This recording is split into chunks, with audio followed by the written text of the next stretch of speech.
तो सुमन गिल और ध्रुव जुरेल हारू हारू जिताइले भारत को सीरीज। भारत दल 10 वर्ष पर 150+ रन चेस कर जितिला निजर घर मैदान रे। भारत चतुर्थ टेस्ट जीतीगला 5 विकेट्रे आ सीरीज विजय है 3-1। तो 152 रन दरकार थिला भारत को चतुर्थ दिन में मैच जितियापाई। आरंभ रोहित शर्मा और यशस्वी जायसवाल भल स्टार्ट देले किंतु पिच रे बॉल बहुत स्पिन होता और टर्न भी। रोहित शर्मा अर्धशतक कर आउट हेले। देखु देखु 120 रन रे 5 विकेट खसीगला भारतर।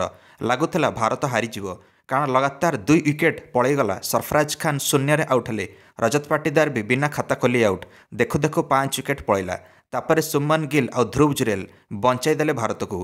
ये दुई जन निज विकेट आउ देले नहीं। गोटे विकेट भी आउ जाइथिले भारत हाथरू मैच खसी जाता चतुर्थ टेस्ट। बॉल खेलिया मुस्किल हो जाता बैट्समैन मानक पई।